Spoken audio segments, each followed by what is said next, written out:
শেষ যাত্রাও নিরাপদ নয়। গত 50 বছর ধরে এই অবস্থা। এমনই রাস্তার বেহাল চিত্র ধরা পড়ল বীরভূম জেলার খয়রাশোল ব্লকের কেন্দ্রগড়িয়া গ্রাম পঞ্চায়েতের অধীনে মাটিয়ালা গ্রামে।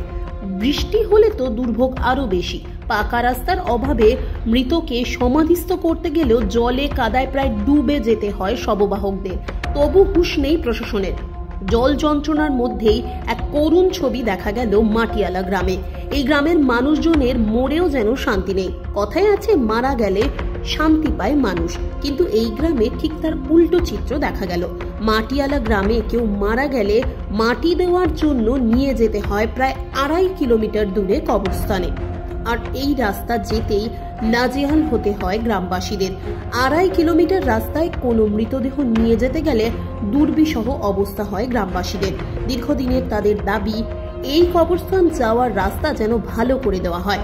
গ্রামবাসীদের আক্ষেপ, যেন মরেও শান্তি নেই আমাদের, শুধুমাত্র প্রতিশ্রুতি যেন সার হয়ে দাঁড়িয়েছে। তাছাড়াও রাজ্যের মুখ্যমন্ত্রী মমতা বন্দ্যোপাধ্যায় বিভিন্ন জায়গায় গ্রামাঞ্চলের সাধারণ মানুষের জন্য পথশ্রী প্রকল্পের আওতায় রাস্তা তৈরি করে দিয়েছেন, কিন্তু এই গ্রামে কাদা ভর্তি রাস্তাটা আজ পর্যন্ত তৈরি হয়নি বলে অভিযোগ করেন গ্রামবাসীরা। জসিম খান বলে এক গ্রামবাসী জানান, আমার বয়স হচ্ছে 36 বছর, তখন থেকেই দেখছি এই রকমই রাস্তাটা আছে। বৃষ্টির কারণে রাস্তায় কাদা ভরে যাওয়ায় মৃতদেহ নিয়ে কবরস্থানে যাওয়া একটি কষ্টসাধ্য ব্যাপার।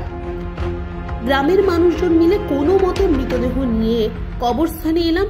জল কাদার মধ্যে দিয়ে হেঁটে যেতে হয়, যা খুবই কষ্টকর ছিল। অনেক কষ্টে আমরা কবরস্থানে পৌঁছালাম। পাশাপাশি স্থানীয় মসজিদের ইমাম নিজামুদ্দিন রিজভী জানান, রাস্তাটা এত খারাপ যে যারা এই রাস্তা দিয়ে এসেছে একমাত্র তারাই জানে। তাছাড়াও গ্রামবাসীদের পক্ষ থেকে প্রশাসনকে বারবার জানিয়েও কোনো সুরাহা হয়নি। গ্রামে কারোর মৃত্যু হলে এই জায়গায় প্রত্যেককে আসতে হবে, তবে বেহাল রাস্তার জন্য সকলে আসতে পারেন না। তাই আমি রাজ্য সরকারকে আবেদন করব, এই রাস্তাটি যত তাড়াতাড়ি সম্ভব ঠিক হোক। কাজী আমিরুল ইসলামের রিপোর্ট। যা দেখা যাচ্ছে এত যে কষ্ট, একটা মানে যতগুলো লোক আছে এইখানে মোটামুটি লোক আছে আমাদের 500 থেকে 700 লোক আছে। এইখানে দেখেন 50টা লোক আসতে পারেনি, 50 খুব জোরে 100 হবে।